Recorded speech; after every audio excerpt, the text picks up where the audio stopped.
What's up everyone, Master Fox here today, and I'm going to be going over some Yu-Gi-Oh card lore with you guys, specifically dual terminal lore.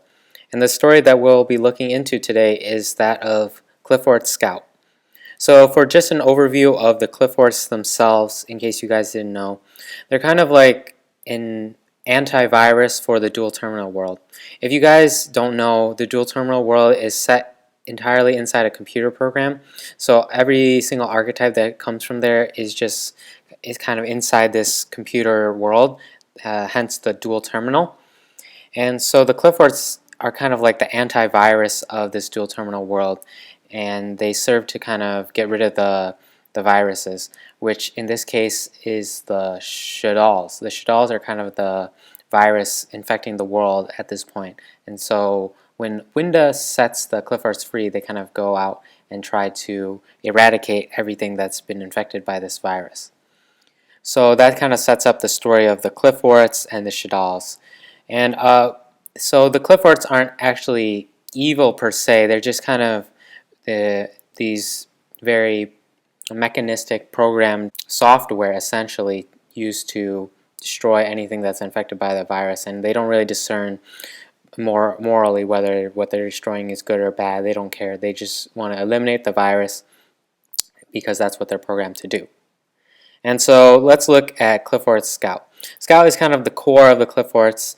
In the card game itself, he can search all the cards, and in the lore, he's kind of serves as the core of the archetype. He kind of controls them and sets them in motion. He doesn't like physically control them, but the coding in him, he's kind of like the part of the OS in essence. And so let's take a look at Qliphort Scout's flavor text and break it down piece by piece. So the first part of it says he is booting up in replica mode. What I took this to be essentially is that he is booting up in what you would, for you Windows users, would denote as safe mode. So he's booting up in safe mode. Why is he booting up in safe mode? Because the Shaddolls have already infiltrated the dual terminal world. So the entire software of the dual terminal world has been infected by this virus. And as a result, he's booting up the system in replica mode just to ensure all the fail-safes are intact. And just as you would do in a normal computer when it has some problems in it, you'd boot it up in safe mode just so you can figure out exactly what's wrong with it. Alright, so on to the next piece. So it says an error has occurred when executing this string. So let's look at the string. So it's C, that's for the hard drive, and it says Sophia/Zephra.exe. So Sophia is usually where the user would be, like the user of that computer or hardware. And then Zephra.exe is the actual program you're trying to run. So it says an error has occurred, and this is because the Sophia is no longer a valid user, I think, because Sophia was actually killed by Evil Swarm Karekian and Constellar Sombre. And you can see that in the artwork of Jewels of the Valiant. And Sophia was kind of like the goddess of the dual terminal world. I think Dual Terminal World 2, and then she tried to reset it, and then bad things happened because Evil Swarm Karekian and Constellar Sombre kind of killed her to stop her from resetting the world. So as a result of that, she's kind of dead from that. So what I think the Qliphorts were there for was kind of like a fail-safe for Sophia, as if she couldn't get the job done herself, then she would execute this program which would run the Zephras, which would come in and kind of save the world from the viruses, whatever they may be. In this case, they're the Shaddolls. But the problem with it was, I think that it needed Sophia to be alive to run the Zephras, but since she's not alive, it doesn't work.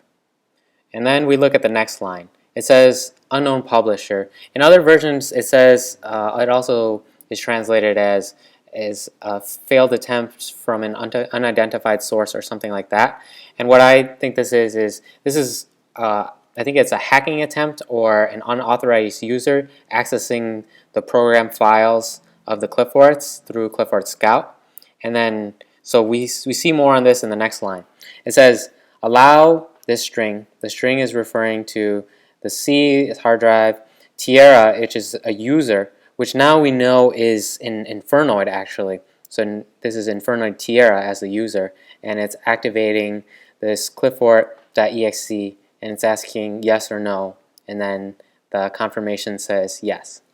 So what this is I think from the previous line we can figure out this is a hacking attempt on the Qliphorts by the Infernoids, and Infernoid Tierra becomes a user in general, and so the Infernoids kind of take control of the Qliphorts to use them to their own ends, and then they activate them for whatever means that they need.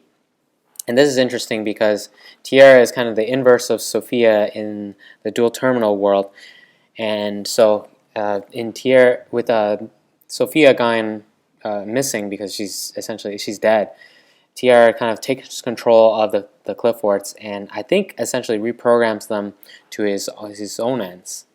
So for the last part, it says booting in autonomy mode, which is in contrast to the initial setup of the Qliphorts when they were trying to boot in replica mode, which in essence is the safe mode.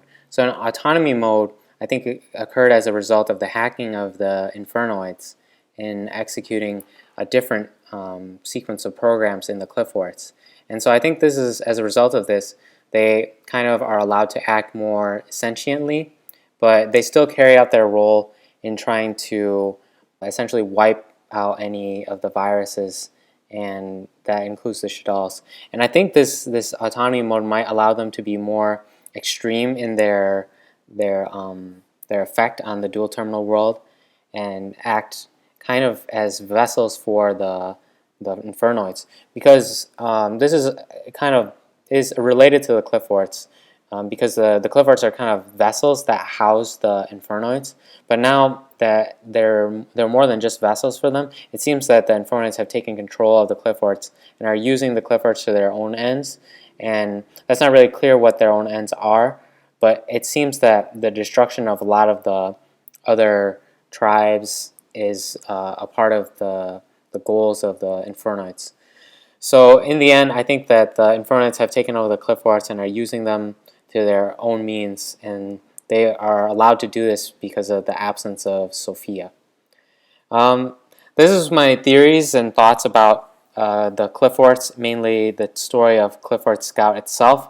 Tell me what you guys think about this story and what your own theories are for the Qliphorts and Infernoids and the Shaddolls and the rest of the dual terminal world in the comments section below. Please just give this video a like and a thumbs up if you enjoyed it and want to see more of it. And that's it for this video. I'll see you guys in my next video. Thanks for watching.